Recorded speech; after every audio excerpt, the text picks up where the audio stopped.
겸손과 기도. 천미예수님. 자, 그러면 천천히 시작하도록 하겠습니다.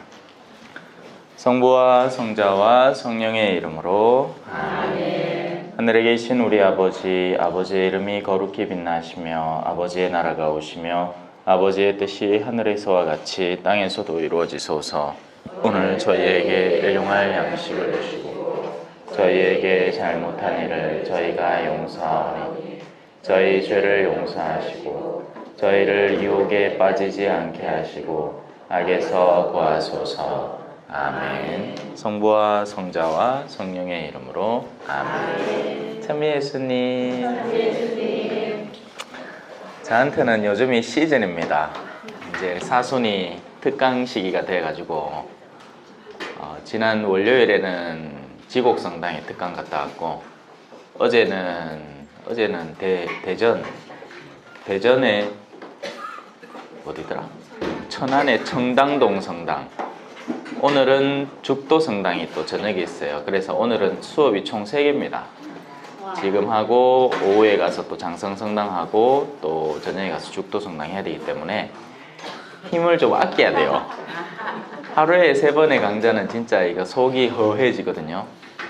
다행히 병원에서는 별다른 건 없었고 괜찮다 하니까 조심만 하면 될 것 같아요. 그래도 걱정을 좀 했었는데 괜찮답니다.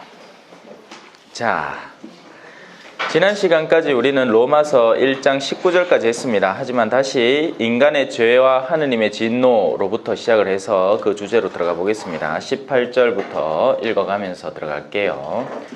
로마서 1장 18절.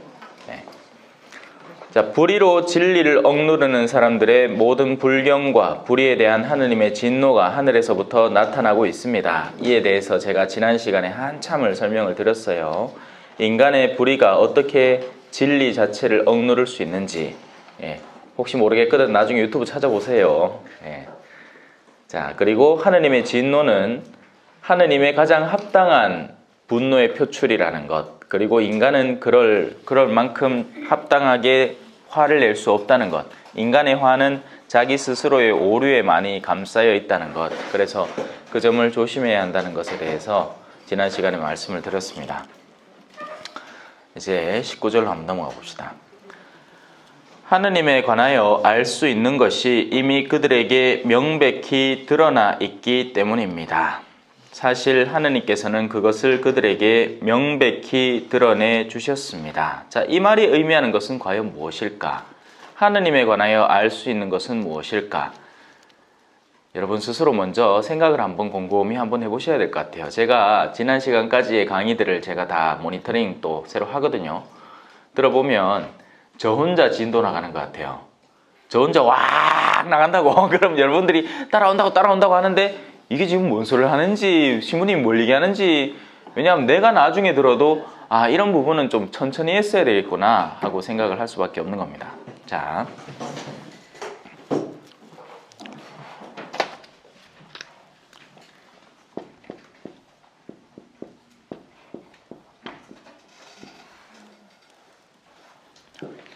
하느님에 대해서 어떻게 알 수 있죠?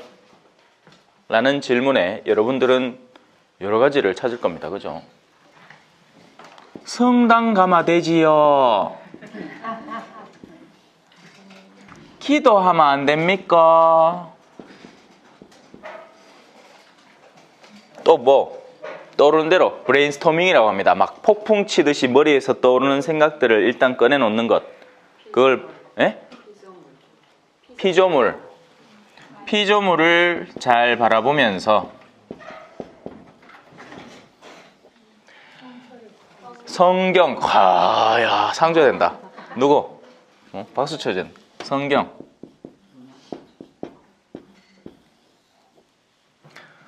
자, 사실 말 그대로 이 모든 것들이 다 해당되는 겁니다. 하느님을 알기 위해서 소용 안 되는 게 없어요. 반면 이 모든 것들이 잘못 쓰여질 때 하느님에 대해서 가림막을 형성하기도 합니다. 이 성경 잘못 알아가지고 하느님을 알지는 않고 이거 피 주면 안 된다고 또 뭐 안식일이 토요일이라고 우겨대고 우기는 게 아니고 맞아요. 안식일은 토요일이에요. 근데 우리는 왜 주일 미사를 지킬까요? 해가 지면 다음 날이기 때문에. 틀렸습니다. 우리가 주일을 지키는 이유는 부활 때문이에요. 부활이 주일날 일어났기 때문인 거죠. 안식일 지나서. 자, 그래서 이런 성경에 대해서 그릇되이 우리가 이해를 하거나 그 핵심 내용을 잘못 알고 있을 때, 성경이 우리에게 지시하는 그 방향성에 대해서 올바로 이해하지 못하고 있을 때 오히려 성경이 하느님에 대해서 가로막는 가림막이 된다는 겁니다. 예수님과 바리사이들이 싸울 때도 성경에 이렇게 나와 있지 않느냐, 또 악마도, 이 또 목소리 슬슬 높아진다 이거. 이럴 게 지 빠지지. 자, 예수님이 우리가 지금 지내고 있는 시기가 무슨 시기입니까? 사순절이잖아요. 이 40이라는 시간, 이 시간은 어디에서 유래되었을까요? 광야의 40일, 노아의 40일, 예수님의 공생활 직전에 유혹받은 40일. 그 유혹에서 이 예수님이 악마를 만나는데 이 악마의 첫 시도는 빵이었잖아요. 그 빵에 대한 대응책으로 예수님은 성경을 제시하는 겁니다. 사람이 빵만으로 사는 게 아니다. 하느님의 말씀으로, 하느님 입에서 나오는 모든 말씀으로 살아간다. 근데 두 번째 유혹부터는 악마도 성경을 씁니다. 맞죠? 네가 하느님의 아들이거든 뛰어내려 봐라. 시편에 그렇게 적혀 있지 않느냐. 천사들이 손으로 널 떠받쳐 주어서 모든 장애물을 피하도록 해주리라. 성경도 그렇고 기도도 그렇고 피조물도 그렇고 심지어는 성당이라는 외적 구조물과 내적 구조물, 내외 모든 구조물, 그리고 이 성당에 해당되는 심지어는 성경의 근원이 되는 성전, 거룩한 전통과 전승, 전례 규정들, 우리의 신앙 생활들, 이런 모든 것들이 하느님을 알도록 도와줘요. 그런데 가림막도 되는 거예요. 무엇의 유무에 따라서 그렇습니다. 성부와 성자와 성령의 이름으로 아멘. 성자를 통해서 그래요. 그리고 그분께서 주시는 성령을 통해서 그렇습니다. 일단 이 성자께서 오신 거예요, 세상에. 그리고 우리는 성자에 대해서 그 이해를, 예수님 말이죠. 이 성자는 예수님. 예수님에 대한 이해를 똑바로 세워야 됩니다. 그냥 4대 성인 중에 한 명이 아니에요. 그분이 가지는 영적 가치에 대해서 올바로 이해를 해내야만 나머지 모든 것들이 그 본래의 의미를 회복하기 시작합니다. 모든 것이요. 심지어 나 자신의 존재 자체도, 내가 왜 사는가에 대한 것 자체도 그 의미를 회복하는 거예요. 이 성자 예수 그리스도, 그리고 그분이 보내시는 성령에 사로잡혀 살아가는 우리들이 바로 하느님을 올바로 인지할 수 있는 가장 아름다운 길, 통로가 되는 것이죠. 근데 또 이 성령마저도 그래요. 요즘은 성령이 운동화되어서, 운동화가 발에 신는 운동화 말고 성령 운동이라는 특정 운동에 편입되기 시작하면서 이 성령 역시도 오해를 받기 시작합니다. 마치 옛날에 아폴로파니, 베드로파니, 그리스도파니 하면서 심지어는 성자도 하나의 분파가 되어버린 적도 있었어요. 그거하고 마찬가지로 이 본래적인 의미를 올바로 이해하지 못하면 우린 모든 걸 망쳐버리고 맙니다. 근데 그것이 안 드러났느냐? 드러났다는 거예요, 우리에게. 아드님의 도래 직전까지만 해도 사람들이 자신의 거룩한 생활에 대해서 이해할 수 있던 영역은 이 소위 말하는 율법이라는 요소밖에 없었습니다. 어떤 법칙, 하느님으로부터 온 법칙, 그래서 율법을 충실히 살려고 노력을 했는 사람들이 많지만, 그런데 그 가운데에서 인간적인 요소가 끼어들자 이게 피라미드화 되어버린 거죠. 철두철미한 율법 생활의 준수에 극단을 달려야지 겨우 구원에 닿을까 말까 한 그런 지경에 이르게 된 겁니다. 그러자 이 자체에 대해서 율법을 무너뜨리려 오신 게 아니에요. 율법을 완성하러 오셨어요. 율법 안에는, 그 법칙 안에는 원래 뜻이 존재를 하는데, 그 사랑의 법칙을 완성하기 위해서 이 아드님께서 오신 거죠. 율법은 복잡한 게 아니에요.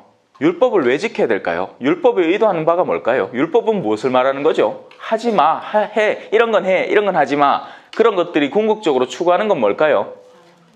사랑, 하느님.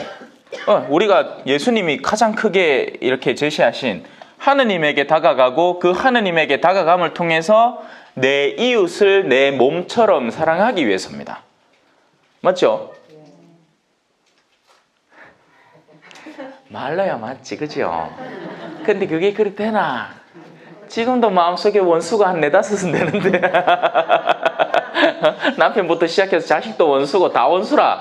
아이고 이놈은 원수야. 에? 자, 그래서 아드님이 오셔서 이 법칙 안에 들어있는 그 핵심 법칙을 완성하러 오신 겁니다. 그래서 우리는 이 성자를 통해서 그걸 뚜렷하게 알 수 있는 기회가 활짝 열린 거예요.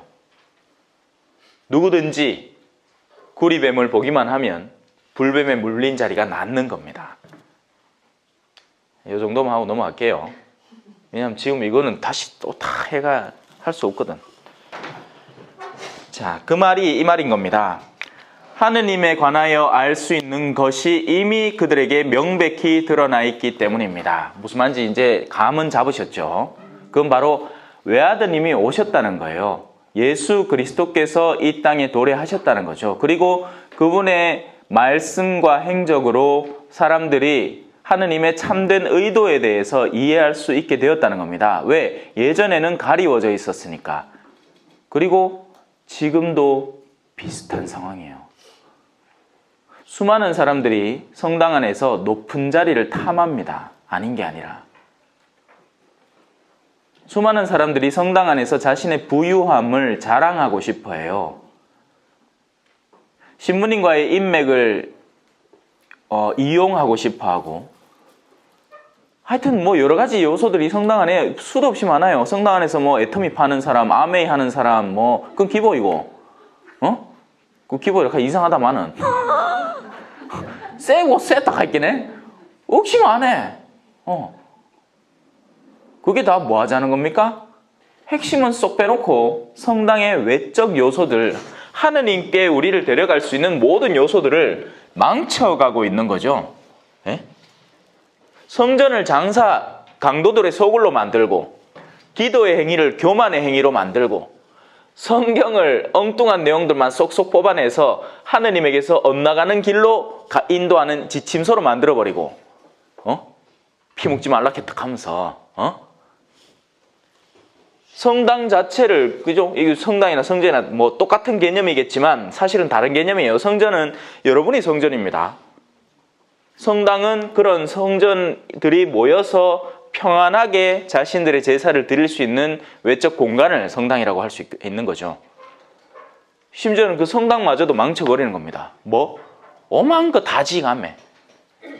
성당의 근본 목적은 뭐다? 사람들이 모여서 하느님을 아름답게 찬미하기 위함인데, 지금의 성당이 정말 모두 그런 구조로 되어 있을까요? 아니면 성당 안에서 취미 활동을 할 구조로 되어 있을까요? 아니, 다 그렇다는 건 아니고. 그래요. 그게 이제 뒤에 나오는 거예요. 뒤에 줄줄이. 자, 한번 봅시다. 사실 하느님께서는 그것을 그들에게 명백히 드러내 주셨습니다. 누구를 통해서요? 예수 그리스도를 통해서요. 그분의 외아들, 이 세상에 오신 하느님의 아들, 인간이 되어 오신 하느님을 통해서 우리는 그것을 부정할 수 없고 거부할 수 없게 배우고 있다는 것입니다. 세상이 창조된 때부터 하느님의 보이지 않는 본성, 곧 그분의 영원한 힘과 신성을 조물을 통하여 알아보고 깨달을 수 있게 되었습니다. 따라서 그들은 변명할 수가 없습니다. 법에는 우리 신법이 있고 그리고 자연법이 있죠. 이건 양심을 바탕으로 하는 겁니다. 그런데 이 양심의 근거는 도대체 뭐냐? 네? 하느님께서 인간의 영혼 안에 심어주신 하나의 방향성이에요. 왜 착하게 살아야 돼요? 남 돈 빼서 살면 왜 안 돼? 이 양심을 바탕으로 하는 거죠. 근데 이 양심이라는 것이 뭔가 눈에 띄고 질 수 있는 요소가 아니에요. 그냥 사람들이 그렇게 느끼는 거지. 네? 그런데 이 양심은 어떻게 된다? 무뎌져요. 그죠? 그래서 낙태 가능합니까? 신자인데도 예! 하고 앉았는 거예요. 이 멍청한 사람들이. 이건 신법으로 안 되는 긴데 자연법을 넘어서서 하느님의 생명에 달린 문제인데 이거를 자기들이 다수결로 정할 수 있다고 믿는 거예요. 국민청원 올려가지고. 예? 물론 국가적인 제도법 안에서 낙태죄에 대해서 이걸 어디까지 할 것이며 어디까지 적용시킬 것인가 하는 선은 국가에서 뭐 정하고 이걸 낙태죄가 아니고 이제 그 책임 부계 그러니까 남자 쪽이 책임을 질 수 있도록 새로운 법을 제정하자 하는 게 우리 교회가 지금 움직이고 있는 선이에요. 이걸 폐지하는 게 아니고 이건 죄가 맞고 사회적으로도 죄여야 하는 게 맞고 그래야지 사람들이 그에 대한 두려움을 느끼고 그런 행위에 대해서 물러설 테니까 그건 여자의 권리가 아니라는 겁니다. 왜냐하면 이 생명 그리고 생명 안에서 그냥 그 육체적인 생명을 말하는 게 아니고 영혼이 깃들어 있는 생명이기 때문에 우리는 이걸 지켜내야 하는 거예요. 그걸 바탕으로 지금 이 낙태죄에 대한 이 판가름이 나오고 있는 거죠. 교회는 처음부터 끝까지 안 돼요. 어느 순간에는 허용하고 어느 순간에는 안 되고 이게 아니에요. 착각하면 안 돼요. 아이고 지금 아직 세상이 덜 깨갖고 이걸 허용을 안 하겠지. 아니요. 계속 허용 안 할 거예요. 처음부터 허용 안 했고. 이해가 되십니까? 사제독신제 같은 경우에는 달라요. 사제독신제. 이건 신법이 아니기 때문에 역사 안에서 중세시대 11세기쯤 뭐 그전부터 해갖고 이제 사제독신에 대한 권고가 있었고 근데 11세기쯤부터 해서 이게 제도화되기 시작한 겁니다. 하도 지 자식한테 뭘 물려주니까 오늘날 교회 맨키로 성당 거하게 크게 지나놓고는 지 아들 신부 만들어갖고 물려줘 보는 게야. 이런 그런 문제가 자꾸 생기니까 이걸 제도화시켜갖고 이제 자식을 못 갖도록 결혼을 못하도록 만든 거예요. 이 점에 대해서는 만약에 나중에 정말 우리가 혼인에 대해서 정말 양성화된 그런 어떤 내면을 갖추고 있다면 얼마든지 풀릴 수도 있는 거죠. 교황님이 오늘부터 결혼해 하면 결혼하는 겁니다. 근데 그래 안 될 것 같아 내 봤을 때는. 그래 안 될 거. 왜냐하면 그래 했을 때는 문제가 더 커지니까. 지금 우리 사제들 왜 50 먹여줘요? 그러니까 왜 50 먹고 들어갑니까 우리가? 그나마 이 모간지에 이거 흰 거 달고 있으니까 그런 게예요. 혼자서 함께 불쌍해가. 그러니까 술을 먹어치모도 아이고 결혼도 뭐하는데 저거라도 하있어 이런 식으로 바라보는 거 그거 자체가 틀린 겁니다. 여러분 사제는 더한 정결과 거룩함으로 생활을 꾸려나가야 돼요. 결혼 못하기 때문에 술을 먹어도 된다 이런 게 어디 있어? 에? 이런 멍청한 생각이 어디냐고요? 아니에요 여러분. 생각을 똑띠 하셔야 돼요. 사제는 공인입니다. 공인. 영적인 모범이 되어야 돼요. 그럼 더더욱이 술에 취하지 말아야 하는 거죠. 근데 한국 교회는 달라. 한국 교회만 그래요. 외국 교회는 지탄 받습니다. 술 무마. 술 지금 한국 교회처럼 무마. 예? 지탄 받아 마땅한 행위인데 우리는 아이고 우리 시부님 불쌍다. 불쌍해 뭘 불쌍해.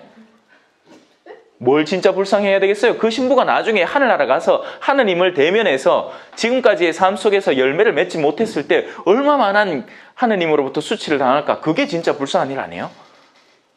근데 지금 제가 주제를 신부로 놔두니까 여러분들이 생각을 쉽게 하잖아요. 그죠? 왜냐하면 우리가 늘 쳐다보는 신부님이 있으니까 그 신부님이 막 지금 막 떠오르고 걱정이 돼. 근데 문제는 신부님이 아니에요. 문제는 누구겠어요? 그렇죠. 여러분 자신들인 겁니다. 우리가 조금 이따가도 나오는데요. 이 조금 이따가 나올 걸 우리가 조금 이따가 할 수 있을지 모르겠지만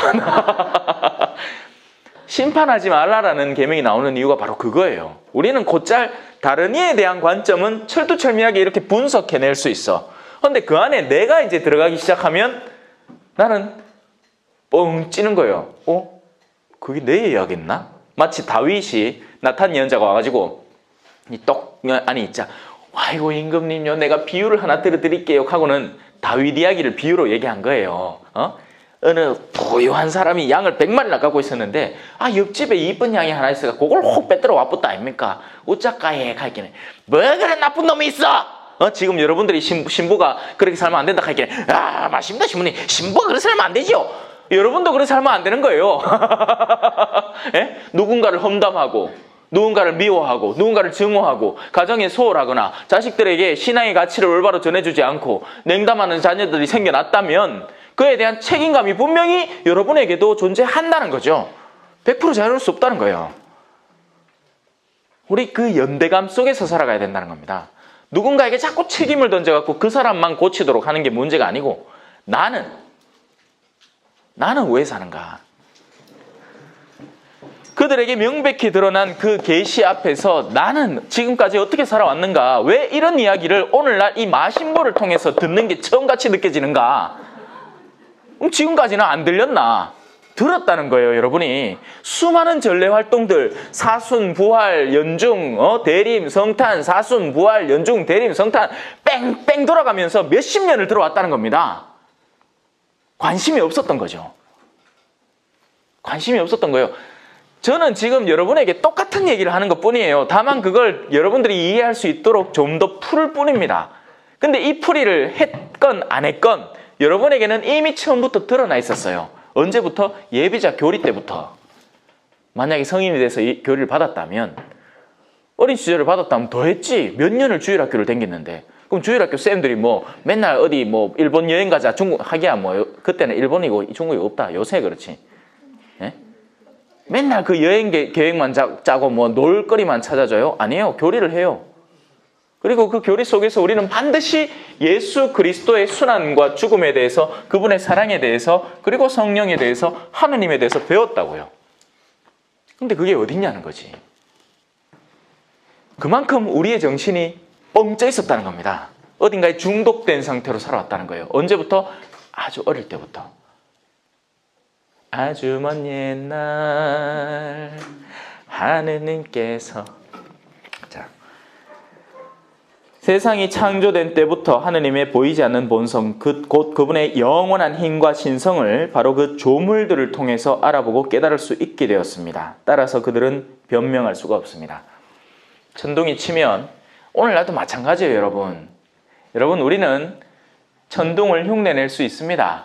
번개를 흉내낼 수 있어요. 전기적 작용의 원리를 알아냈기 때문이죠. 하지만 실제 지금 하늘의 구름에서 뿜어져 나오는 그 빗줄기 흉내도 못 냅니다.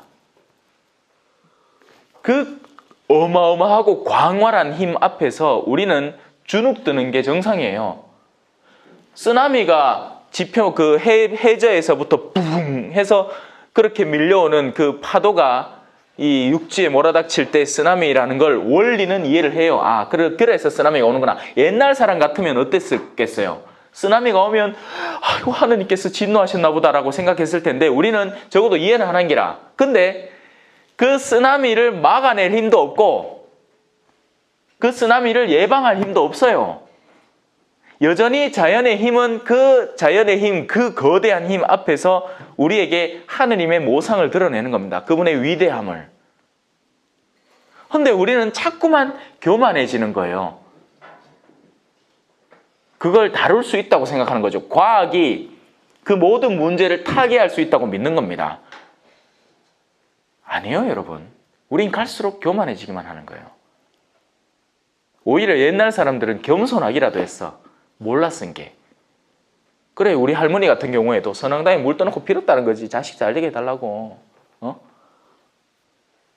그런 순진함이 있었어요. 순진함 속에 신앙심이 있었다고요. 기본적으로 내재된. 그런데 오늘날 아이들을 보십시오. 하느님에 대한 관념이 존재할까요? 없어요. 그들의 내면 안에는 최신 휴대폰에 대한 갈망이 존재하고 게임에 대한 욕구가 존재하고 또 부모가 심어놓은 좋은 성적에 대한 욕구가 내재하지만 하느님이 없는 거예요. 그 결과는 누구에게 돌아올까요? 우리에게 돌아옵니다. 걔들이 클 때, 우리는 늙을 때 반드시 돌아와요. 무서운 세상이에요. 벌써 돌아오고 있잖아. 옛날에만 해도 버스에서 자리 생기면 저는 어르신 들어오면 그 입구 쳐다본다고 바빴습니다. 머리 조금이라도 허연 분 들어오면 여기 앉아있어. 근데 지금은 그럴 이유가 없어. 경로석이 따로 있어요. 글로 안 가고 일로 오면 그 사람이 잘못한 게 되는 거예요. 이제 지금은 또 여성 배려석이라고 생겼죠. 그럼 나머지는 여성 배려 안 해도 된다는 얘기야. 별의별 걸 다 구분해 놓고 갈라놓습니다. 그러니까 원래는 우리 마음의 장치들이 자동적으로 해냈어야 되는 요소들이 지금은 제도적으로 바뀌어가고 있다니까요. 안 하니까. 할 마음이 없으니까. 할 마음이 없으니까 생겨나는 게 뭐다? 법이고 율법인 거예요. 사람이 하느님을 사랑하는 게 마땅한데 그 하느님의 사랑에서 자꾸만 멀어지고 죄악에 가닿고 자기 자신을 죽음으로 밀어붙이니까 여기까지는 가지 마라 하고 만들어 놓은 게 십계명이에요. 근데 우린 너무나 십계명을 소홀히 여겨요. 거짓말 하지 말라고 하잖아요. 그럼 우리는 묻는 겁니다. 신부님, 이런 것도 거짓말입니까? 자기는 누구한테 큰 손해 안 끼치고, 근데 그래도 거짓말인 것처럼 느낀다는 거예요. 자기가 느끼니까 물어보지, 자기가 아무것도 안 느끼는데 물어보지도 않아요. 이미 느끼고 있는 거예요. 그게 거짓말인 걸 아는 겁니다. 근데 별명을 붙여주고 싶어. 이쁜 별명. 백색의 거짓말도 거짓말입니까? 네! 차라리 침묵하세요. 자기들이 알아요. 이미 알고 있어요. 무엇이 잘못됐는지, 어디서부터 잘못됐나? 이제 나는 어디로 가나? 자, 오늘 3시간 해야 되는데 익하다가 또 긴 쪽 다 빼지. 자, 10분간 쉬시고 그 다음에 계속 이어가겠습니다. 자, 10분간 잘 쉬셨지요? 네. 그래서 우리에게 드러난 그 하느님의 본성을 알아볼 수 있는 가장 핵심적인 요소인 예수 그리스도를 통해서 우리는 하느님을 올바로 알아보아야 하고, 그리고 그 알아본 하느님을 세상에 올바로 적용시켜 나가야 할 겁니다. 그런데 이 로마 교회의 상황은 그와는 정반대로 흘러가고 있다는 이야기죠. 로마라는 영역은 그야말로 가장 발전된 도시국가, 그때 당시로는 더할 나위 없는 영화가 밀려들던 곳, 오늘날로 치면 미국을 연상하시는데요. 근데 우리나라라고 그러면 미국이 제일 잘 사는 부국같이 느껴지니까 우리나라는 아닌가? 우리나라도 만만치 않은 로마입니다. 이 정서적인 상태로나 사람들의 내적인 현실로 봐서는 로마 저리 가라예요. 네. 자, 그러면 이제부터 그 다음에 나오는 말들이 이해가 되는 겁니다. 하느님을 알면서도, 하느님을 알면서도 그 뒤에는 그러면 하느님을 만약에 알았더라면 어떻게 하는 것이 합당한가? 이렇게 하는 것이 합당하다는 이야기예요. 하느님을 찬양하고 그분께 감사를 드려야 한다는 거죠. 하느님을 아는 사람은 그분께 찬양을 드리고 감사를 드리지 않을 수가 없습니다. 그런데 이 찬양과 감사가 오늘날에는 너무나 형식적으로 변해버린 거예요. 진짜 진실한 의미, 형식, 껍데기의 찬양과 감사, 그게 바로 호산나 노래 부르는 겁니다. 그리고 또 전례 중에 알렐루야 노래 부르는 거예요. 이거는 전부 다 찬양과 감사예요. 그리고 감사송, 그리고 사실은 미사 전체가 이 모든 걸 아우르는 겁니다. 그런데 이게 다 형식적인 행위로 바뀌어버렸기 때문에 우리가 미사를 가도 찬양에서 뒤따르는 자연스러운 결과물, 감사에서 뒤따르는 자연스러운 결과물. 젊은이들요, 축제 가면 막 싸이 콘서트장 가갖고 싸이가 막 물 마시다가 물 막 뿌리면 그 물 맞으면서 애들 좋아합니다. 기뻐하는 거예요. 자기가 간절히 원하는, 열망하는 대상이 나에게 관심, 그 물방울 하나에 관심이라도 준다는 게 좋다 이거지. 내가 그 가장 콘서트장 가까운 데 가서 그 물을 맞고 콘서트를 같이 즐길 수 있다는 그 광란의 잔치 안에서도 기쁨을 느낄지언정, 우리는 하느님의 은총이 쏟아져 내려오는 그 은총의 물줄기가 가득 찬 그 미사를 드리면서도 내면이 변화가 없어요. 이게 이상한 거지. 왜? 찬양과 감사가 지독히 딱딱히 굳어버린 형식적인 요소로 바뀌어버렸기 때문입니다. 그리고 이렇게 형식적으로 굳어버릴 수 있는 요소에는 미사만 있는 것이 아니라 여러 가지 요소가 있어요. 모든 신심행위, 레지오, 에미, 레지오, 꾸르실료, 또 뭐 있노? 성령기도회 다 포함해서 그것도 그렇고, 심지어는 이 성경 강자도 형식만 쫓으려면 얼마든지 그게 가능해진다는 겁니다. 그러면 배워요. 배우는데 다 외적인 것만 배워서 그걸 나중에는 어딘가 써먹을 생각을 하겠죠. 스펙이 쌓이는 어떤 요소로 변질되는 겁니다. 그래서 제 성경 강좌는 스펙 쌓을 일이 없어요. 여러분의 영적 스펙이 쌓이죠. 그리고 그건 윗분이 알아주실 겁니다. 열매 맺는 사람으로 거듭나기 시작하면서 하느님께서 알아주시는 진실한 강자가 될 거예요. 하지만 저한테 뭘 배웠다 해갖고 암만 돌아다니면서 네 포항에서 4대류구에서 하는 성경 강좌 4년 동안 다니십니다 하고 뭐 줄 거예요. 걱정 마세요. 수료증 줍니다. 그건 전혀 걱정 안 하셔도 돼요. 근데 그걸 암만 돌아다니면 교구에 내 이거 해봤다 해야 그거 인정해주는 신문이 한 명도 없을 겁니다. 와, 누 강사 대학 어디 나왔는데? 그냥 신학대학 나왔는데요. 전공이 뭔데? 윤리신학입니다. 자, 학생 때 공부는 잘했어요. 서머리조 했거든. 서머리조는 뭐 하느냐는 거냐면 한 학기 공부를 쫙 하잖아요. 그러면 그걸 요약해냅니다. A4지 한 장 혹은 두 장에. 그럼 동기들이 그걸 읽고 시험을 쳐서 자기들은 좋은 점수 받고 나는 점수가 잘 안 나오고 그럴 때도 있었어. 요약을 하도 잘 나가. 근데 저는 결코 후회하지 않습니다. 왜냐하면 그 모든 써머리의 시간과 노력 자체가 나한테 녹아들어 있으니까요. 쉽게 얻어서 쉽게 쏟아내면 좋은 성적을 맞을 수는 있겠죠. 하지만 그 시간들과 노력 자체는 자기에게 존재하지 않는 겁니다. 자, 그래서 그들은 찬양을 하거나 감사를 드리기는커녕 이 점에 대해서 우리가 진짜 진실로 반성을 해야 돼요. 우리 마음이 어떤 상태인가. 왜냐하면 찬양 드리고 감사 드리는 사람은 기쁘기 때문이에요. 미사 안에서 기쁨을 누려요. 내가 이 미사를 들 수 있다는 것, 오늘 내가 살아있다는 것, 내가 숨쉬고 있다는 것, 날마다 숨쉬는 순간마다 내 안에 어려운 일 보내. 그럼에도 불구하고 감사하다는 거지. 나중에 진짜 한번 아파 보이소.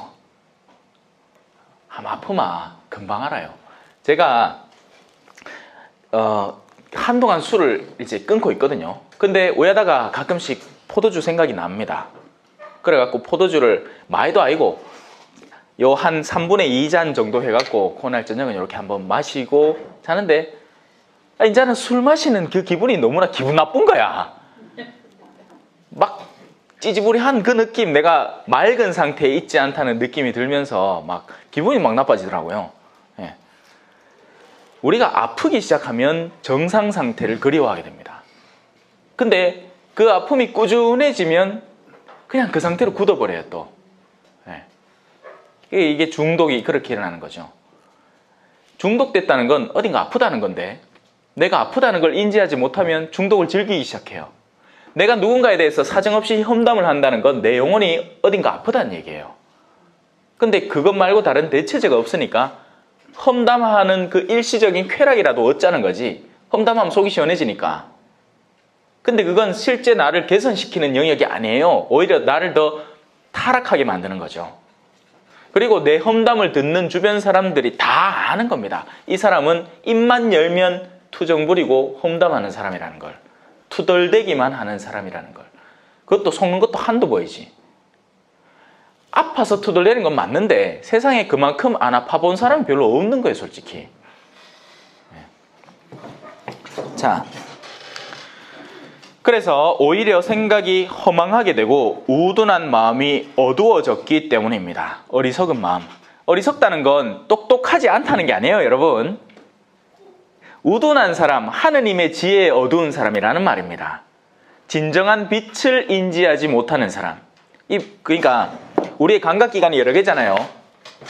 하느님의 빛을 인지하는 사람은 사물들을 바라보는 사람이에요. 그러면 이 세상 안에서만 살아가는 사람은 예를 들어서 시각이 없는 사람이라고 칩시다. 그래서 흔히 장님이 하느님의 지혜에 대해서 알지 못하는 사람으로 장님의 표현, 봉사의 표현을 많이 써요. 그러면 이게 없잖아요. 그러면 이 사람이 느끼는 건 냄새와 소리뿐입니다. 근데 자기가 다니는 모든 순간마다 무슨 사물을 두드리면서 소리만 치면서 갈 수는 없는 노릇이에요. 그러다 보면 빼먹는 게 있는 거죠. 근데 눈으로 보면 분명히 이 위험이 다가오고 있는데 밑을만 두드리고 가면서 뭐 아무것도 없네 하고 가다가는 쿡 박는다는 겁니다. 그게 우둔함이라는 거죠. 우리가 영적 시야를 뜰 때는 반드시 다가오는 어두움인데 내가 이 세상의 요소 안으로만 살아가면 그건 존재하지 않는 거예요. 나에게는. 없는 거나 마찬가지죠. 내가 누군가를 험담하면 그 영적 결과물이 어떻게 될까요? 반드시 돌아오게 됩니다. 내가 어떤 돈이나 어떤 물질적인 것에 탐욕을 부리기 시작하면 그 탐욕의 결과가 반드시 나에게는 훗날에 돌아와요. 이게 정당한 욕구를 벗어난 욕구 말이에요. 욕심. 내 몫이 아닌데 내가 욕심내는 거. 내가 누군가한테서 받은 돈인데 누군가에게 쓰라고 준 돈인데 그걸 한 푼도 안 쓰고 내 주머니에 집어넣으려고 하다가 나중에는 반드시 그게 걸린다는 겁니다.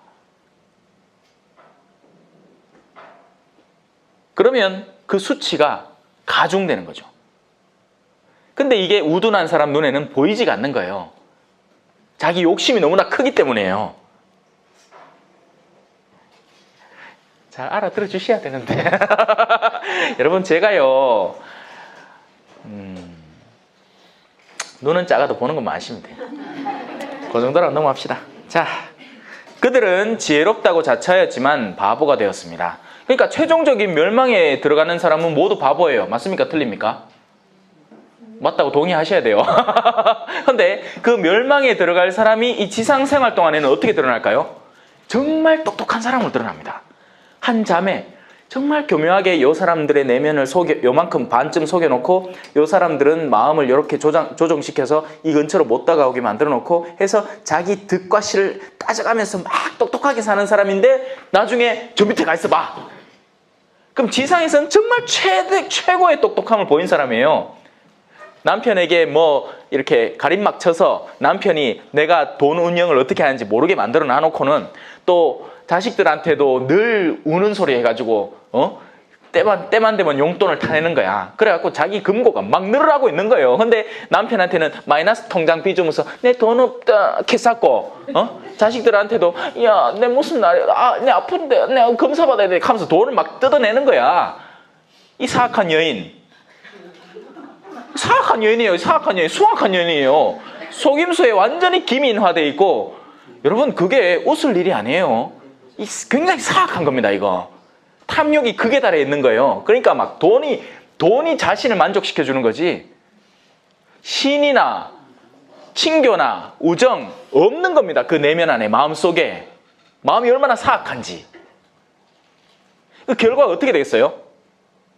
타는 거예요. 그 마음이. 자기가 지펴놓은 불에 자기가 타는 겁니다. 탐욕스러움에 타는 거예요. 훗날에. 아이고 이걸 알아들으면요 다시는 그런 일 못합니다. 순진하고 맑고 깨끗하게 살아요. 내 마음이 어둠에 빠져있다는 것을 내가 나 스스로 이해하면 그 어둠을 유지하고 살 수가 없는 거예요. 타오르기 때문이죠. 속에서부터.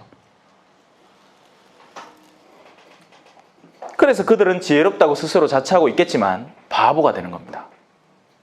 그리고 그 바보됨의 시간은 이건 그야말로 시한폭탄이에요. 시한폭탄. 왜 영화 보면 나오잖아. 똑딱 똑딱 똑딱 똑딱 하면서 그죠? 언제 터질지 모르는 시한폭탄인데 왜 그 무슨 연예계 프로 보면 이만한 통 주고 막 말 빨리 하고 하고 넘겨야 돼. 그 넘겨주다가 누구한테 터질지 모르는 그게 바로 시한폭탄인 거예요. 자, 그리고 불멸하시는 하느님의 영광은요 우리가 상상할 수 없는 진짜 아름다움의 영역인데 그러니까 이걸 내가 말로 할 수가 없지. 여러분들이 제일 좋다고 생각하는 것 한 10,000배쯤 상상하시면 돼. 상상이 안 되지 뭐. 자, 그래서 그 영광을 썩어 없어질 인간과 날짐승과 네발짐승과 길짐승 같은 형상으로 바꾸어 버리는 겁니다. 이게 바로 예수 그리스도가 없는 앞서 말한 그 모든 수단들, 그죠? 미사, 성사, 이 모든 것들을 하느님이 외아들 예수 그리스도의 참된 모습, 그 예수 그리스도의 참된 모습이라는 건 십자가에 매달려 갖고 극대는 그 남자, 외국인 남자 모습이 아니라 신의, 성실, 믿음, 희망, 사랑, 이런 내적인 모습으로 우리가 하느님을 올바로 인지할 수 있게 되는 겁니다. 그런데 이 예수님의 본질이 사라진 그 나머지 모든 영역 안에 성전, 성경, 아무리 좋은 걸 갖다 붙인다 하더라도 그런 것들은 뒤바뀌어버린 모습으로 변질되는 거예요. 길짐승의 모습으로. 제가 짐승에 대해서 설명한 적이 있죠? 없나요? 짐승이라는 것은 성경 안에서 묘사되는 짐승이라는 요소들은 하느님을 알지 못하는 인간들을 말합니다. 그 가운데에서 짐승도 사자는 힘이 실제로 존재하고 남을 해칠 수 있는 존재, 권력가들, 정치가들, 경제인들을 말하고 토끼나 쪼매난 것들, 이런 것들은 그냥 순진한 사람들, 양들, 소들, 집짐승, 길들여진 내면에 양선한, 그래서 언제라도 복음만 선포되면 하느님의 자녀로 거듭날 수 있는 그런 종류의 사람들을 말하고, 또 그 가운데 뭐가 있겠어요? 독사. 악마의 수하들로서 속에 독을 품고 다른 이들의 내면 안에 아주 미미한 독극물을 집어넣어서 결국 그가 영혼을 하느님에게서 죽게 만들어서 멸망에 빠지게 만드는 존재들, 독사들도 있는 겁니다.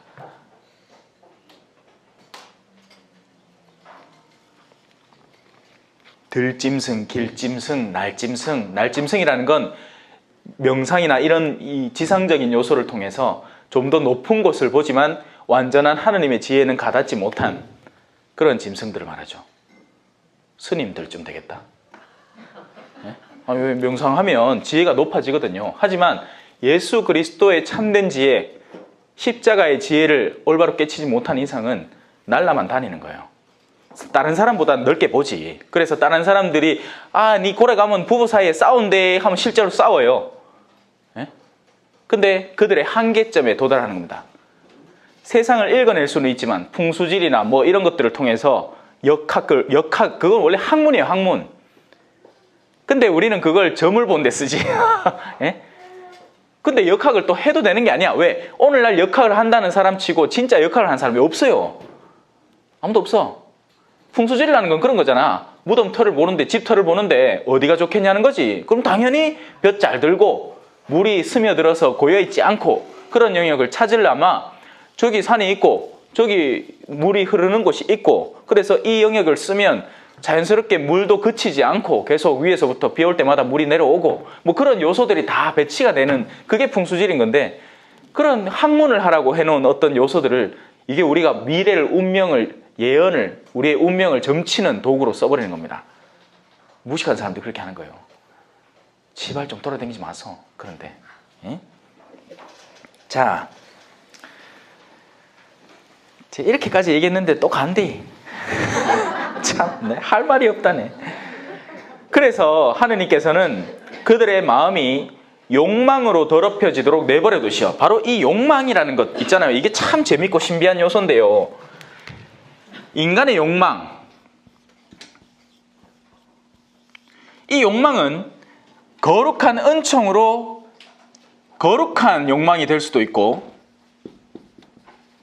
그리고 지상의 요소들로 물들어서 탐욕, 색욕, 이기심 따위로 변질될 수 있다는 겁니다. 그래서 거룩한 욕망이라고 안 하고 욕구라고 하는 게 조금은 더 나은 듯이 들리죠. 그래서 욕망 자체에서부터 벌써 선이 아래쪽으로 향해 있는 거예요. 그래서 하나님은 그들이 원하는 대로 내버려 두시는 거예요. 근데 안 내버려뒀어요. 할 만큼 도왔다고. 그들이 계속 거부하고 있는 것 뿐입니다. 근데 기회는요, 기회는 24시간 주어지진 않아요.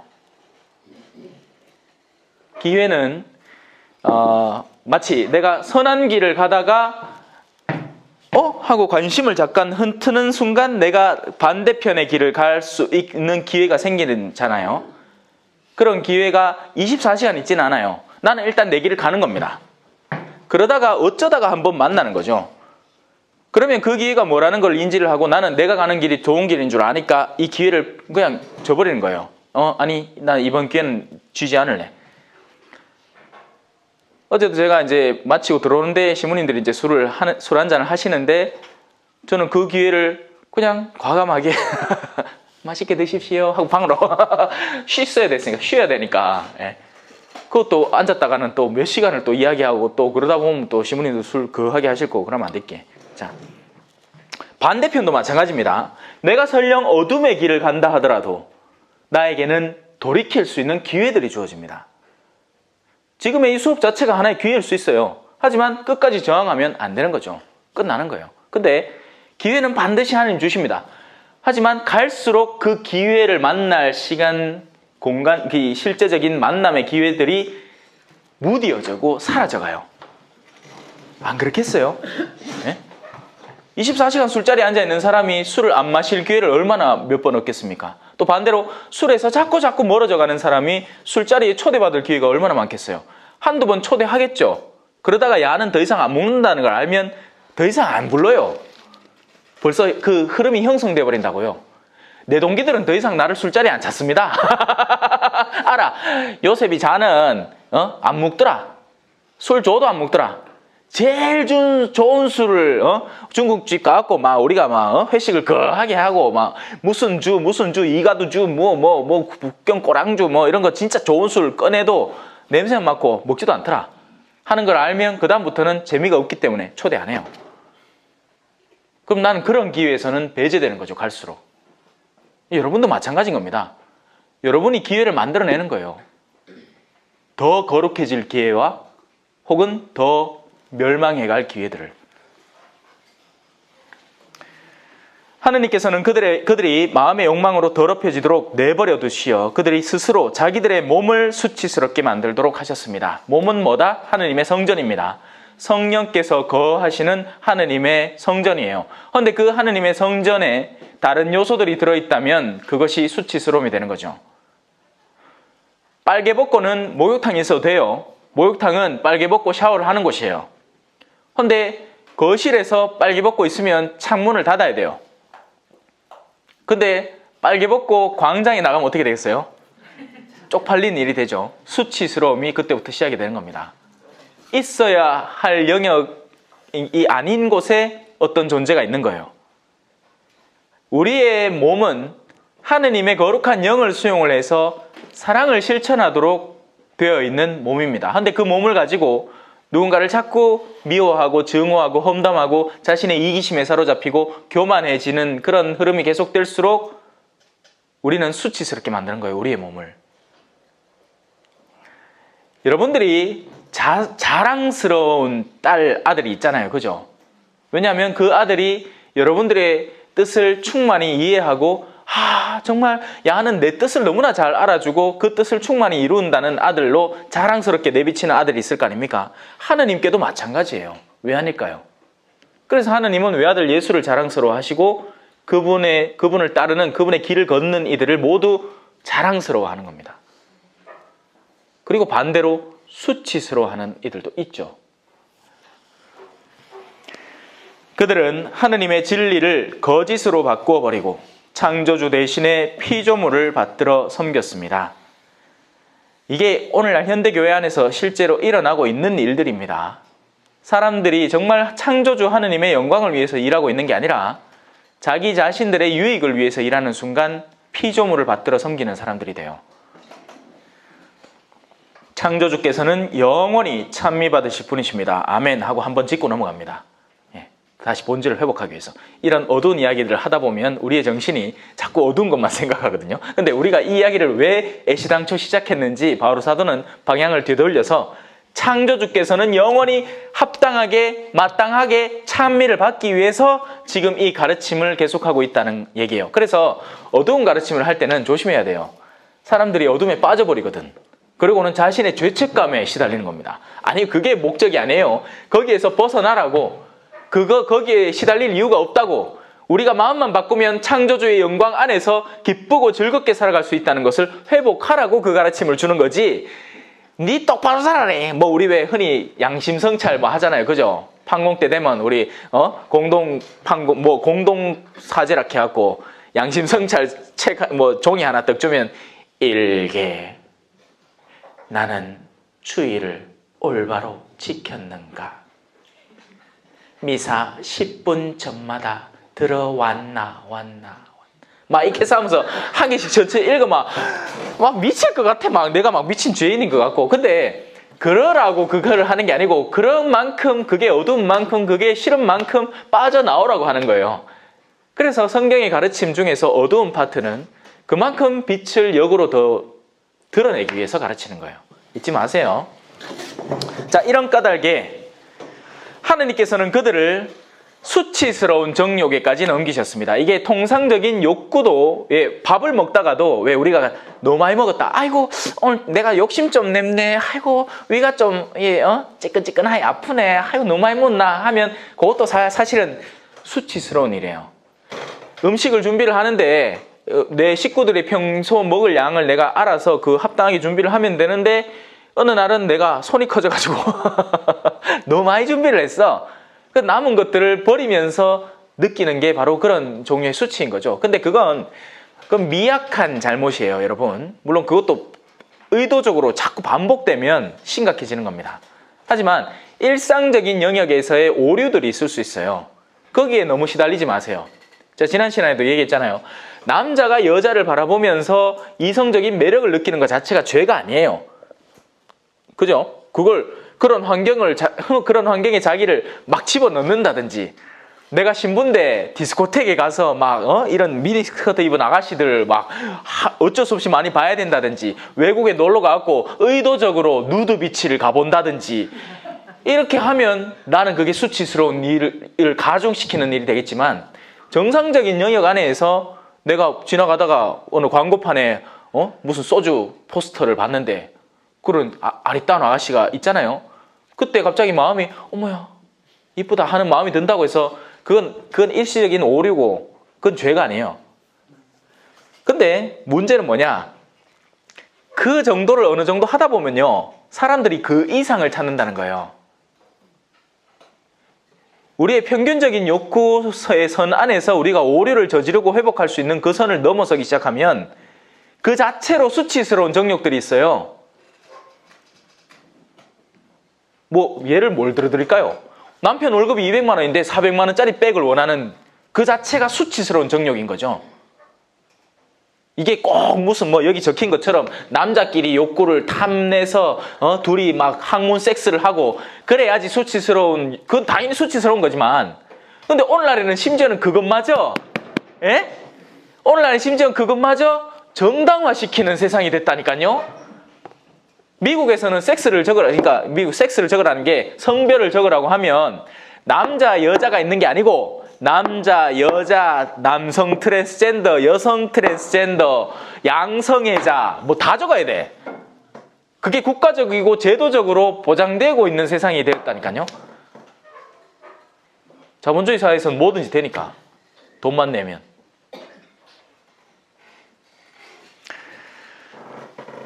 자, 그래서 수치스러운 정욕이라는 것에 대한 이해를 도모하셨죠. 일상적인 욕구 차원, 내가 뭘 먹고 싶다, 목마르다, 뭐 아니면 이성에 대한 끌린다, 이 수준에서 왔다 갔다 할 수 있는 그런 흐름은 그게 바로 미사전의 참회의 절을 통해서 용서받을 수 있는 영역인 겁니다. 주님 우리에게 자비를 베푸소서, 그리스도님 저희에게 자비를 베푸소서, 주님 우리에게 자비를 베푸소서. 전능하신 하나님 이 사제경을 사제가 줘요. 미사 안에 사제경이 포함되어 있어요. 그건 바로 우리의 일상적인 오류들, 말 그대로 세종례에서 머리부터 발끝까지 다 씻을 필요가 없이 너희는 이미 깨끗하기 때문에 발만 씻으면 된다. 발만 씻고 나면 이 거룩한 전례에 합당하게 참여할 수 있다. 그래서 그런 것까지 막 일일이 다 고해를 통해서 보실 이유까지는 없습니다. 내가 다른 여자를 한번 흘끗 봤습니다. 그러면 미사전에 그때 내가 다음부터 안 그럴게요. 근데 그거 좀 덜 보여주이소. 뭐 이래 하든지. 그래서 그런 흔들림의 요소들은 미사 직전의 그 참회제를 통해서 되지만 이런 종류의 내가 정면으로 누군가에 대해서 극도로 증오를 한다든지 싸운다든지 시기를 한다든지 이 본격적인 수치스러운 정욕에 빠졌을 때는 고해로 나가야 해요. 근데 그런 사람들이 고해로 나가냐는 말이지, 내 말은.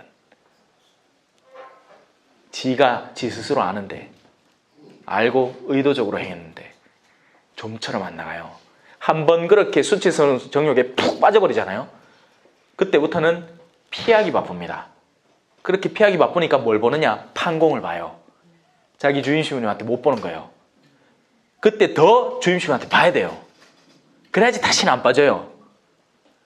자기 주인시부님 내 목소리를 알아서 부끄러울 정도의 죄가 있으면 주인시부님한테 성사를 보는 게 맞아요. 안 가고 새로운 시부님 찾아서 성사를 해소하잖아요. 쉽고 빠르게. 그러면 또 빠집니다. 두 번째 빠질 때는 처음보다 2배로 심해지는 거예요. 이게 내적으로 일어나는 일들은 사실입니다. 현실이에요. 여러분들이 사랑에 빠지는 것, 누군가에게 호감을 갖는 것, 이것이 엄연한 사실이듯이 내적인 수치의 영역과 죄악의 영역도 엄연한 사실이에요. 그리고 그런 죄들이 모이고 쌓이게 되면 영혼들을 아래로 밀어 붙이게 됩니다. 그러면 그 영혼이 타기 시작하는 거예요. 몸은 타면 꺼져, 불이. 한 2시간 타다 꺼져. 근데 영혼은 영원히 타는 거예요. 이 긴박감이 별로 없어. 그래서 하느님께서는 그들을 수치스러운 정욕에 넘기시는 겁니다. 그리하여 그들의 여자들은 자연스러운 육체관계를 자연을 거스르는 관계로 바꿔버렸습니다. 이게 로마에서 일어났던 일들인 거죠. 쾌락이 극도로 달한 도시, 사람들의 물질적인 그 풍부함이 너무나 부유해지자 사람들은 자신들의 부유를 바탕으로 쾌락을 즐길 방법들을 찾는데 그 대표적인 게 바로 성생활의 엇나감인 겁니다. 여러분, 배고프면 뭐든 맛있습니다. 이 말은 무슨 말이냐? 성생활에도 그대로 적용된다는 말이에요.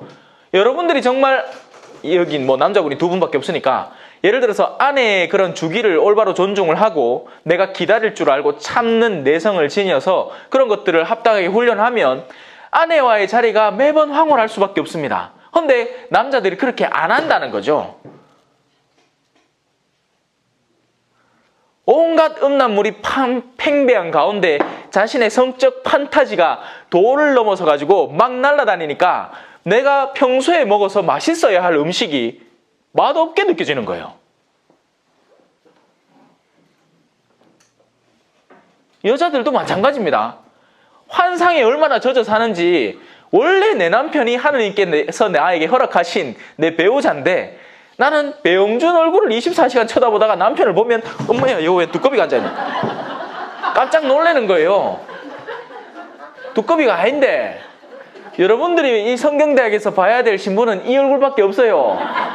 그러고 제가 가르치는 수준밖에 없는 겁니다. 그런데 성경적 판타지라고 합시다. 성경적 판타지에 사로잡혀갖고 아이고 저 좀 내한테 안 맞는데 나는 딴 걸 그렇게 하고 있으면 불만족스러울 수밖에 없다는 거예요. 하나님은 지금 이 순간을 통해서 여러분들을 당신께 한 걸음 이끄시는데 남자들도 마찬가지로 여자와 맺는 자연스러운 육체관계를 그만두고 저희끼리 세욕을 불태운 겁니다. 여러분 바로 이 세욕에서 수많은 범죄들이 양산됩니다. 낙태는 자연스러울 거고요. 그러니까 욕구만 취하고 그 결과와 책임은 내 몫이 아니라는 거죠. 이게 남자든 여자든 똑같은 거예요. 네? 심지어는 부부 사이에서도 극한하고 있는 겁니다. 이게 젊은 연인들이 그렇게 해갖고 아가 덜컥 생겨갖고 겁을 내는 그런 상황은 이해가 되겠는데 부부가 극하고 있는 거예요. 부부가. 그래 지금 세상이 정상이 아니라는 거죠. 남자들이 남자들과 파렴치한 짓을 저지르다가 그 탈선에 합당한 대가를 직접 받았습니다. 뭘까요? 뭐 여러 가지 요소가 있겠지. 대표적인 케이스로 우리는 에이즈를 또 갖고 있잖아요. 현대시대에. 그때만 해도 그에 상하는 수많은 질병들이 또 있었을 거예요. 남자가 남자끼리 관계를 어떻게 맺습니까? 항문으로 맺어요. 항문은 뭐 하는 기관이에요? 똥 싸는 기관이에요. 배설하는 기관이라고요. 근데 그것다 대고 그걸 하고 있으니 그게 정상이 되겠습니까? 안 되죠. 그 온갖 더러운 거 다 있는데 대장균하고 이런 거. 그들이 하느님을 알아모시려고 하지 않았기 때문에 하느님께서는 그들이 분별 없는 정신에 빠져 부당한 짓들을 하게 내버려 두셨습니다. 가라는 거지. 너희 갈 곳으로. 그들은 보아도 보지 못하고 들어도 듣지 못하여 깨닫지 못하여 돌아오지 못하게 하려는 것이다. 그들은 자 이제부터는 내적인 가치들이 막 수도 없이 나오는데 줄 쳐놓으세요. 왜? 이것만은 피하자고 그렇게 피하는 겁니다. 예, 그 뭐가 적힌지 한번 들어봅시다. 그들은 온갖 불의, 악한 의도, 악한 의로움, 부정적인 의로움. 그러니까 의로움에 반대되는 게 불이죠. 근데 의로움은 제가 뭐라고 설명을 했죠? 하느님에게 속한 모든 것이 의로움입니다. 그러니까 그 반대니까 하느님이 없으면 아무리 의로워 보이는 것도 불의가 돼요. 재판정에 가서 뭐 항소심하고 뭐 상소 올리고 뭐 대법원 판결까지 간다 뭐 생쇼를 하잖아요. 근데 그 안에 하느님의 뜻이 없으면 그 모든 일련의 과정이 불의가 됩니다. 세속 법정에서는 마침내 판결이 나고 내가 이기면 나는 의로운 사람이 된다고 생각하겠지만 아닌 거예요. 하느님이 존재하지 않는, 상대에 대한 사랑이 없는 그 모든 일련의 과정. 예를 들어서 성요셉은 마리아를 걸고 유대 법정에 넘길 수 있었어요. 맞습니까? 틀립니까? 맞아요. 근데 요셉은 의로운 이였기 때문에 마리아의 일을 남몰래 감추고 몰래 파혼하기로 작정하였다고 되어 있어요. 그게 의로움이에요. 하느님의 사랑이 깃든 상대에 대한 배려. 처녀가 임신을 했으니까 끊는 건 맞죠?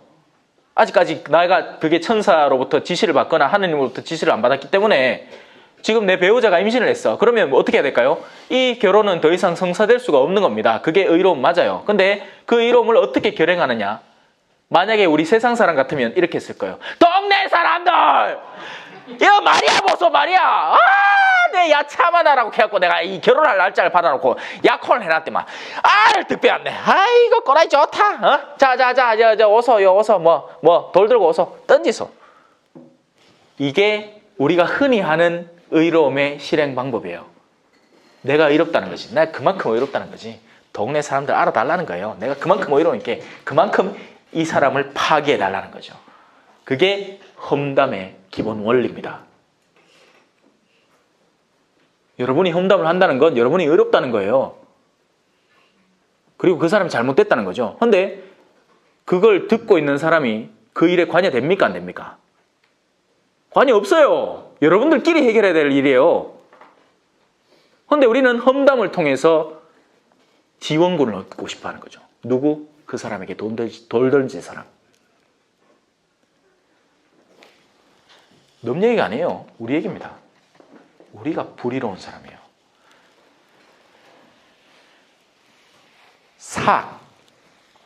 이 방향성 자체의 어긋남. 자, 하느님이 아닌 것은 의롭지 않음이라고 칩시다. 근데 이 방향 자체가 반대 방향, 사탄이 의도하는 것을 즐겨 따라하는 의도가 사악함입니다. 우리 경상도 말로는 숭악하다. 숭악하다. 사람이 저러면 안 되는데 숭악하다. 그때 쓰는 그런 말들이에요. 사악함. 근데 이 사악함도 여러분 사악함이 그 즉시 사악함으로 드러나면 여러분은 사악한 줄 알고 가까이 안 다가섭니다. 말 그대로 이거 숭악하다. 그러면 안 되지. 하는데 그 숭악함은 최종적으로 드러났을 때 숭악함이에요. 그 숭악함은 이 세상에서 전혀 다른 모습으로 우리에게 달콤함으로 다가오는 거예요. 요즘 많이 힘드시지 어르신. 내가 우리 어르신 그 노후 좀 보장해 드리려고 해. 그래 요 투자처가 하나 있는데 아이고 내가 얼마 전에 한번 해봤는데 수익이 괜찮더라고. 그래 내가 우리 어르신 재산요 내 관리해 드릴 테니까 좀 맡기소 하고는 1차로는 가져갔다가 수익을 돌려줍니다. 믿어. 그러고는 확 땡겨오는 거죠. 그 사람이 멸망하든 말든 그 사람이 마지막 희망을 걸고 있던 뭐든 상관없는 거예요. 그 사람이 자살해도 그건 내 탓 아니래. 숭악한 사람이죠. 사탄의 자식들입니다. 악한 거예요. 사악함입니다. 타인의 멸망에 자신이 직접 관여해놓고도 제 탓이 아니라고. 낙태를 하고 나면요. 죄스러움을 느낄 줄 알아야 돼요. 그것도 마찬가지예요. 근데 철면피 같이 또 하고 또 하고 또 그것도 어느 정도 해야죠. 어느 정도. 몰랐다. 아니요. 알고 있었어요. 양심이 제 아픈데. 양심이라는 게 있거든요. 탐욕이야 뭐 수차례 얘기했습니다. 그죠? 거룩한 욕구 그리고 반대되는 욕구 그게 탐욕이에요. 그리고 악한 의도도 사악과 비슷한데 악한 방향, 하느님의 방향을 벗어난 방향, 악한 의도. 시기, 질투 설명했죠? 예, 시기는 남들이 잘 되는 것을 보고 내가 어둠에 마음을 지니는 것. 그게 시기입니다. 살인하지 말라라는 계명을 들었다. 하지만 너희가 누군가를 미워하는 그 순간부터 이미 살인의 길을 시작한 것이기 때문에 바로 그 점도 우리가 조심해야 되는 겁니다. 누군가에 대한 증오, 분쟁, 싸우지 마세요. 가급적이면 싸우지 마세요. 용서하세요. 손해보세요. 속고 사세요 그냥. 속아 주세요. 사기, 악덕, 악한 덕, 악습들, 술 마시는 거. 술 마시고 노래하고 춤을 춰봐도 하는 거. 자, 그들은 험담꾼이고 중상꾼이며 하느님을 미워하는 자고 불손하고 오만한 자며 허풍쟁이고 모략꾼이고 부모에게 순종하지 않는 자며 이런 일련의 이 구절들이 바로 신천지를 그대로 답습하고 있습니다. 여러분, 신천지에 빠지게 되면요 부모의 뜻이 완전히 개무시됩니다. 그리고 모략을 통해서 선교를 하게 돼요. 그리고 그들은 하느님을 사실 사랑하지 않아요. 하느님의 본뜻 자체가 아니라 자기 자신이 그 사람들이 입으로는 하느님을 사랑한다고 하죠. 예. 그들이 믿는 하느님을 사랑하는 거지. 근데 본래적인 하느님, 바로 거짓말하기를 원치 않는 하느님, 부모를 섬길 줄 알기를 바라는 하느님을 철저하게 무시하고 있으니까 그들이 믿고 사랑한다고 여기는 하느님은 잘못돼도 크게 잘못된 겁니다. 그 사람들이 저지르는 모략이라는 건요, 선교 수단인데 이 어마어마하게 거짓말을 완전히 거짓에 익숙해져 가는 거예요. 철두철미하게. 심지어는 자기 부모한테도 끊임없이 거짓말을 하면서 나 교회 갔다 올게 하면서 거기를 가니까.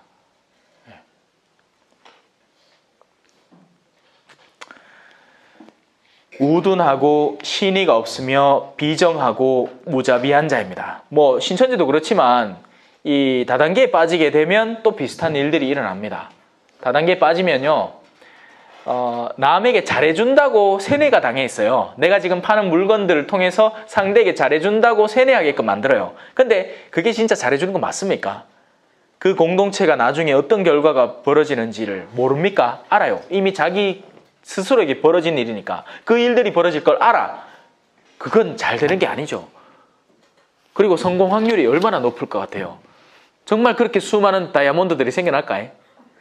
아닌 거예요, 여러분. 착각인 겁니다. 이와 같은 짓을 저지르는 자들은 죽어 마땅하다는 하느님의 법규를 알면서도 그들은 그런 짓을 할 뿐만 아니라 그 같은 짓을 저지르는 자들을 두둔하기까지 하는 겁니다. 성부와 성자와 성령의 이름으로 아멘. 영광이 성부와 성자와 성령께 처음과 같이 이제와 항상 영원히 아멘. 성부와 성자와 성령의 이름으로 아멘. 감사합니다.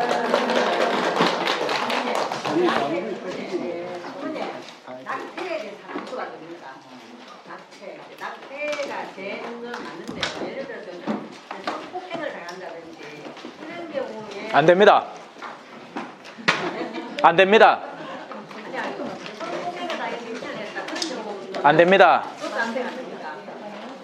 생명이니까 그것도 잘못돼. 입양이나 어떤 다른 수단들이 존재하고 물론 그렇게 단순하게 대답할 문제는 아니에요.